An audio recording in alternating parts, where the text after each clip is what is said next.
Quiero saludarlos. En esta ocasión quiero hablar con ustedes, querido público, de esa incertidumbre que existe de lo que pasa después de la muerte. Podemos ver nosotros muchos eruditos, o que se dicen eruditos, que hablan mucho acerca de este tema, pero de acuerdo a las escrituras, siento yo en mi punto muy personal, ¿verdad?, en mi concepción, que confunden más y que no es acorde a las escrituras.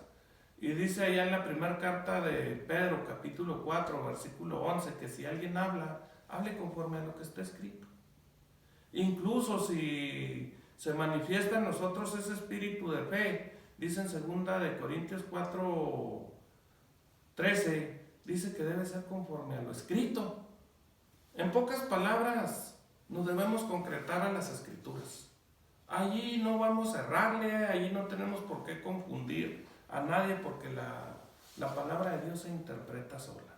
Es así como en esta ocasión me quiero referir a aquel pasaje que viene allá en Lucas, capítulo 1, versículo 32, donde el ángel Gabriel va a María y le dice: este será grande y heredará el trono de David su padre.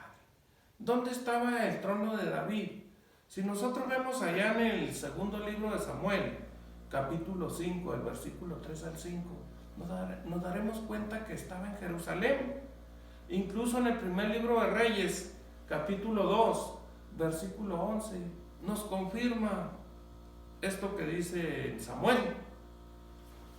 Ahora, Jesús viene a traer la palabra de nuestro Dios, ese mensaje de salvación. Muere y resucita y se va al cielo y está a la diestra de Dios intercediendo por nosotros como nuestro abogado. Si nosotros vemos allí en Hechos capítulo 1 del versículo 8 al 12, yo me atrevería a preguntar: ¿de dónde se fue Jesús al cielo? ¿De dónde? Allí dice que el monte de los Olivas, que está enfrente de Jerusalén. Si nosotros leemos allá en Zacarías capítulo 14, versículo 4, dice que allí mismo pondrá sus pies el día que venga de nuevo en el monte de los Olivos. Entonces, analizando el libro, la carta que Pablo hace a los tesalonicenses, allí en la primera carta, capítulo 4, versículo 17, dice que cuando nuestro Señor Jesucristo haga esa manifestación, dice que seremos alzados en las nubes a recibirle, y así estaremos con el Señor. Si nosotros le ponemos atención a este adverbio, de acuerdo a la gramática y a la rama a una de las ramas de la gramática, que es la sintaxis, veremos que este adverbio es un adverbio de modo, no de lugar. En ningún momento nos está hablando de allí o de allá. Simplemente está diciendo que así estaremos con el Señor.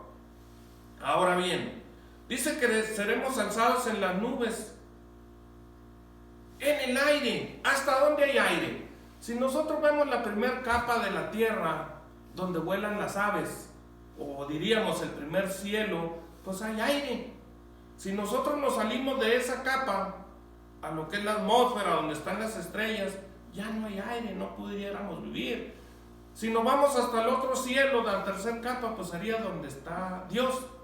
Y dice en el Salmo 115, versículo 16, dice: los cielos son los cielos de Jehová, y la tierra ha dado a los hijos de los hombres. Como podemos ver, Dios jamás nos ha ofrecido el cielo. Entonces, yo preguntaría: si nuestro Señor Jesucristo se fue al cielo y va a volver, ¿por cuánto tiempo será el reinado de nuestro Señor Jesucristo? Si nosotros vemos allí mismo en Apocalipsis capítulo 20, versículo 4, nos dice que por 1000 años. Incluso en Daniel capítulo 2, versículo 44, nos está hablando de este reino de nuestro Señor Jesucristo que perdurará juntándolo con el reino eternal de su Padre. ¿Por qué? Porque ya seremos transformados. Pero no me quiero adelantar. ¿Qué sucederá en este intervalo de los 1000 años cuando Jesucristo esté reinando y aquellos que hayan sido redimidos? Porque si nosotros vemos allí en 1 Corintios 15:23, dice que Él es el que tiene el primado. Luego los que fueron redimidos, sus santos, aquellos que le recibieron.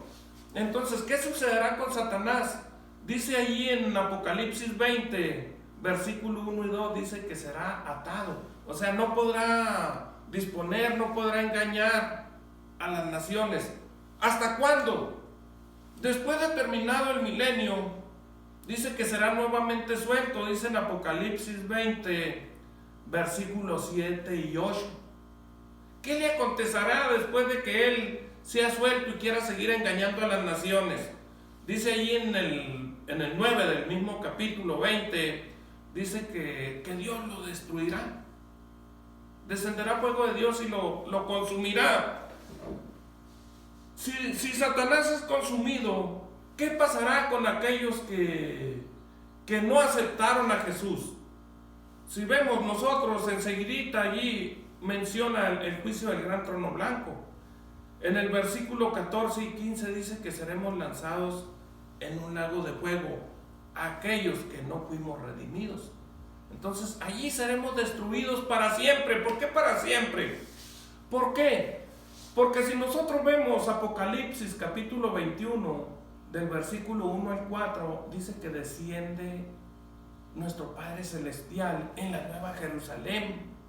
Y la muerte ya no será más. ¿Por qué no será más? Porque vamos, si yo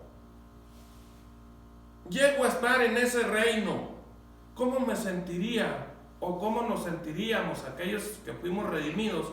Saber que alguno de nuestros parientes se sigue quemando por una eternidad. ¿Habría realmente en nosotros esa paz, esa felicidad? Claro que no. Por eso Dios los va a destruir en el lago de fuego. Es muy claro allí el versículo 14 y 15. Si nosotros nos trasladamos un poquito allá a Juan capítulo 5 versículo 37, dice que a Dios nadie le conoce, ni siquiera hemos oído su voz.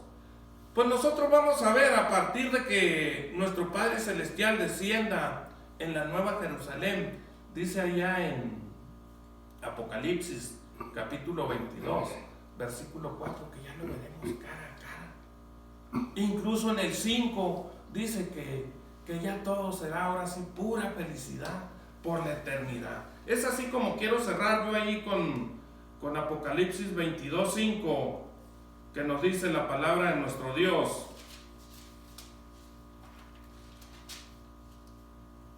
Y allí no habrá más noche, y no tienen necesidad de lumbre de antorcha ni de lumbre de sol, porque el Señor Dios los alumbrará y reinarán para siempre jamás. ¿Por qué? Porque ya mismo Señor Jesucristo se sujetará al Padre.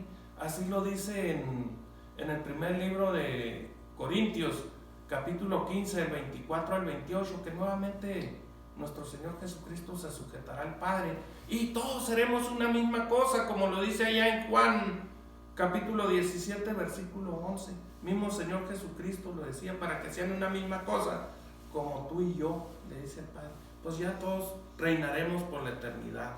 Es así como me gustaría agradecerles a todos aquellos que han tenido la disposición de escucharme, y de antemano pues les pido disculpas por ser tan directo, pero la palabra de Dios no debe ser con lisonjas, debe ser tal como nuestro Padre nos lo ha pedido que lo hagamos, porque si no quedaríamos bien con el mundo y haríamos a un lado a nuestro Dios.